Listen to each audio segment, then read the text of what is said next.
ইয়াউমাইদিন তুহাদ্দিসু আখবারাহা। আল্লাহ তাআলা বলেন, বান্দা হে কি দেখছো হবে? এই মাত্র দেখলা স্বর্ণরূপ্য টাকা পয়সা কথা বলে, এখনে না দেখবা আসল খেলাটা। ইয়াউমাইদিন তুহাদ্দিসু আখবারাহা।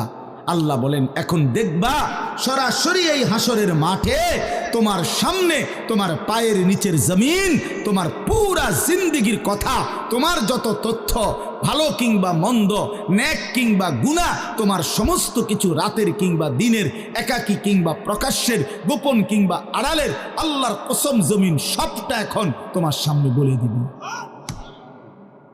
ইয়াউমাইদিন তুহাদ্দিসু আখবারাহা।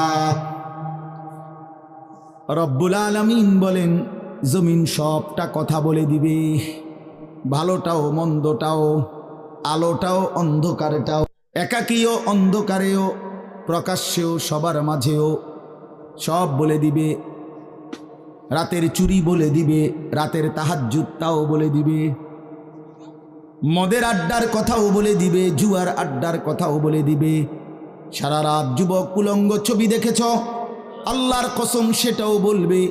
যে যুবক মালিকের সেজদা দিয়েছে সেটাও বলবে।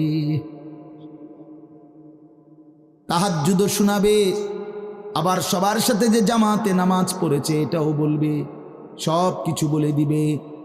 আল্লাহ বলেন যদি মানুষ ভাবতে চাও জমিন কিভাবে কথা বলে, স্বর্ণরৌপ্য কিভাবে কথা বলে, আল্লাহ বলেন বিআন্না রাব্বাকা আওহা লাহা। আল্লাহ তাআলা আদেশ করেছেন বলেই কথা বলে।